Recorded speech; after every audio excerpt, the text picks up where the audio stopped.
السلام عليكم ورحمة الله وبركاته أصحابته وأصحابتين سيدكم مركلة هودي دي كبهايا مالين ما وناكسن فيدنا ما وناكسن حلو اللي بقى يختو اللي بويدين تهاي ميرو البويد نقل صعطان برامجنا arrimaha kriptada jacala balna idin kula wadaago jawiga suuqa oo wax weyn iska bedeli doonaan 48 saac ee foodan nagu soo haysa kadib iska gelidii baaneed ee company-ga Luna Foundation ku hayay Bitcoin uu iska gadayay lacag gaari karaysay 80,000 oo xabo oo Bitcoin ah imikana waxa ka soo haray wixii ka dambeeyay 8 bisha ilaa iyo 12 bisha coinan kala duwan oo xaraashka dhinaca Bitcoin-ka ay keeneen ayaana waxa ka soo hartay 80,000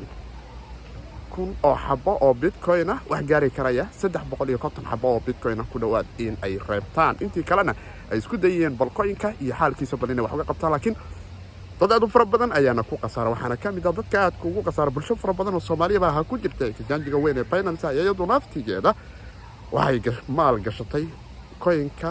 Terra stable coin-kooda oo hadda ka hor ay geliyeen lacag gaari karaysay 3 milyan oo dollarka Mareykanka laakiin mar ayay waxay u gaartay lacagtaasi wagi Terra uu meel sare gaaray lacag gaari karaysay ilaa iyo 1.6 bilyan oo dollarka Mareykanka taasi soo ma dhicin in Binance lacagtay cadaysatay ay taagneed lacagtaada lacag ku dhalaysay kasto ay gadaal ka faa'iidayeen oo qaybta staking lacag fara badan ay keeneen gaari karayso 10 milyan oo dollarka Mareykanka balse weli waxay taagan yihiin 3 milyan oo dollarka Mareykanka ahayd 3,400 oo dollarka Mareykanka ayaa ka soo hartay oo anaga beertay Luna noo dirtay laakiin arki doonay xalku sidoo noqdo ama waxba isbedela dhanka kale wadankan la yiraahdo El Salvador ayaa maanta waxa ka dhacay kulan weyn sidii aan dhinaca Twitter-ka aan idinkala soo wadaagna ee Crypto Somali Media in wadamo gaari karaya 40 wadan kulan xeebeedkii uu uga dhacay wadanka El Salvador oo madaxweyne Nayib Bukele uu ugu marti qaaday bangiyo 12 bangi kor u sii dhaafaya isla markaana wadamada aad u fara badan oo qaaradda Afrika intooda badan bahaadan iyo reer Latin America baanama iyada naftigoodu laga yaabo toddobaadyada soo socday in Bitcoin League of Tender ay ka dhigto sharciyadana madaxweynuhu imika uu diyaarinayo wadamada aad u fara badan oo ay ka mid tahay Haiti, Madagascar, Ghana, Guinea, Rwanda iyo kuwa kale aad u fara badan ayaa ku jira qaaradda Afrika oo Kenya xitaa ay ka mid tahay iyo bangiyo kaleba oo arrimaha Bitcoin iyo Nayib Bukele balka waraysanaya sidee uu uga dhigay in legal tender lacag sharci qaran ka ah wadanka El Salvador oo Bitcoin ka noqdo dhanka kale wadanka bariga bartamaha Afrika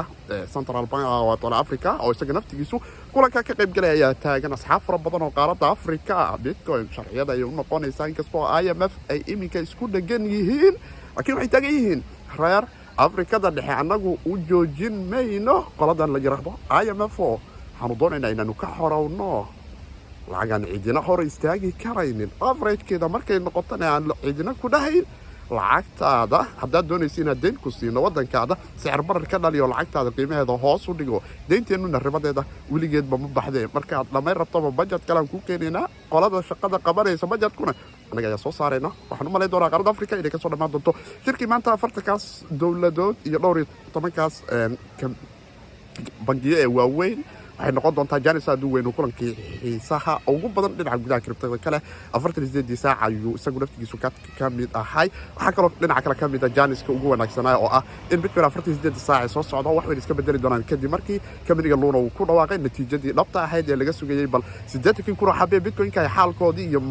cabsi heerkee ah ayuu suuqu qabi karaa odayaashu ma weli wax ka badan 2,000 oo xabaayay ku dhagan yihiin laakiin waxa imika soo baxaysa in 300 wax ku dhow ay ku dhagan yihiin hadii 300 iyo xogaa ay maraysaa aad waxana 400 oo xabo dhammaan Bitcoin taasi waxay keeni karaysaa Janice aad wanaagsan in suuqu uu dib u soo kabsado average-ka iyo culayskiisa raana uu ka dhamaado waxaana jira warar kale oo community-ga dhinaca Luna ay isla dhaxmarayaan oo iyada naftigeedu ah in coin-ka community-ga lagu wareejiyo inta aan la dilin halka dadka qaarna ay taagan yihiin jaynkan dhan ha iska dhintay oo Luna blockchain-ka kadibna meel kale u guurno stable coin-kan iyo waxaan raadina bal inaan xal u heli karayno dhalinyarada Soomaalida ee lacagta aad ku culus ay uga dhuntay waxaan dhilahay Reddit forum-ka taga kulliba dhinaca group-ka Telegram-ka waa lagu soo boosigareeyay waxa la yiraahdaa waxaan u malaynayaa Taiwan in dacwad canuga Dunau lagu furay oo Dunaugan imika lagu dhagay oo la taagay dhinaca maxaa la yiraahdaa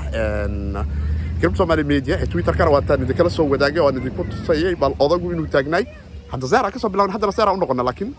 noloshu ma noqoto zaara ka soo bilowna zaara u noqonay oo waxba aad u fara badan ayaa jiro xaqiiqa una baahan in wax laga qabto laakiin waxaan u malay doonaa in dacwad xarayntaasi ay dad aad u fara badani ay jaanis u noqon karayso forumkaas iyo ka daba socodkiisa haddii mustaqbalka wadanka uu dhashay la yiraahdo ninkan maadaama gurigiisa loo dhacay oo hadda xaaskiisu waxay u dacwoonayso inay askarta rag aad u fara badan oo North Korea ka imaaday South Korea ka imaaday ayaa wadankeena imaaday oo taagan duunawgan ayaan doonaynaa waxa waaye hantideena ayuu qaato canugaada ninkaada waa uu na dhacay laakiin haweeneydu kulleyba askarta kiiska ayuu gacanta ugu jiraa waan arki doonaa dad ku dhow ayaana dacweeyay 1,000 qofood oo u haysta oo reer South Korean oo iyagu taagan xoolaheeni ninkan hay ma qaadan karayo waan arki doonaa say noqotay kasoo dowladda South Korea iyada naftigeedu ninka ay soo degdegayso ay taagan tahay arrimaha stable-ka go'aano degdeg ah inaan ka qaadanaa laakiin dhanka kale waxaa jiro culaysyo dhinaca Soomaalida isfaham waa culus oo ka jira oo ah company-ga Tether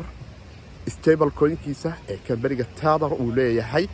iyo loona Tether stable-coinkiisu laba baab oo kala duwan ay hayeen aad ayay u kala waaweyn yihiin oo kala duwan yihiin waxaana leeyahay qof walba yowsan isku walaaqin sababtoo ah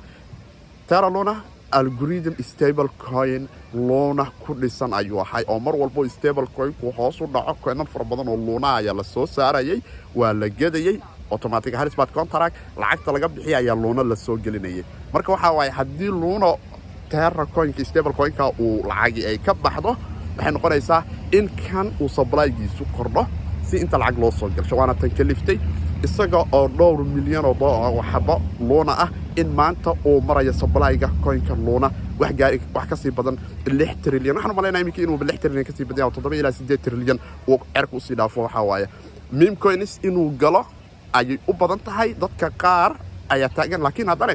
meme coin hadduu galo validatorada dadka waxay taagan yihiin warniyo annaga naanfici maysa sheekadaane jaynan kale amaan u guurna oo Polygon jayn oo wato layer 2 Ethereum ko kale matic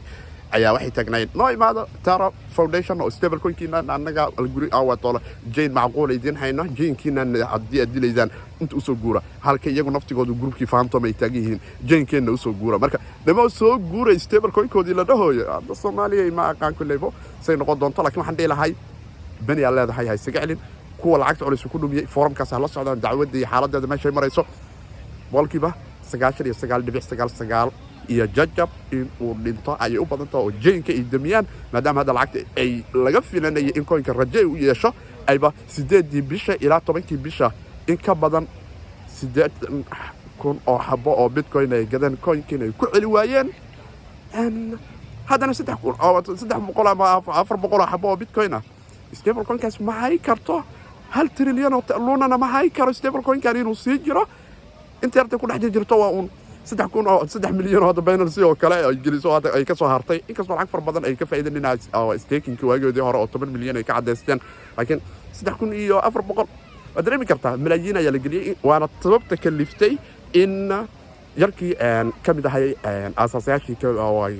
blockchain-ka Ethereum Vitalik Buterin 48 saac la soo dhaafay u dhahayo walaa Luna Foundation bal taajiriinta iyo dadka waliska ha ka fakerine masaakiinta 230 iyo kun ka gashtay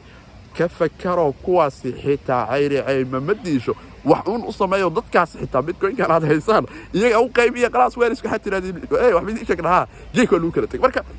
xalku meesha soo maraya waxaan u malay doonaa Bitcoin 48 saac in jaarisi fara badan ay ka soo bixi doonaan maadaama kamirigu ku dhawaaqay gidistii xaraashka inuu dhamaaday dhanka kale waxa cajiib noqotay dad gaari karaya adreesyo gaaraya 8,224 oo adrees in ka badan oo wax ka jar hal Bitcoin haystay ayaa 48 saac la soo dhaafay ilaa iyo asbuucan soo dhaafnay waxay jaanisyo u heleen in darajada hal xabo ilaa 2 xabo iyo 3 xabo oo Bitcoin ay helaan oo ay taagnaayeen warbaalka wiligayba hal xabo isku xiran ma arkine maantuuba meeshaan imaado 27 maraya ha ii aruuri 28 iyo iga gaarin dad fara badan ayaana halka ku helay adigu ma ka mid tahay dadka ka fakaraya mar uun inay hal xabo xitaa gacanta ku dhigaan 10 sano ay soo socota hadduu eeba nafta nagu gaarsiiyo qolooyinka doomaha ka soo dul hadlaad ku biiree waana saaxiibkii miskiinkiisii kooda dhahayo like subscribe share bani ka magadno asxaabtiina la wadaaga insha Allah dhinaca Telegram-ka qaybta hoose waa dimaa karaysiin bixi su'aalaha idin qabtaan sidaas iyo nabadgelyo nolol kulanteed iyo amaan Allah waa hawd meesha hawdkana ma wanaagsan in lagu fogaado sidaas iyo nabadgelyo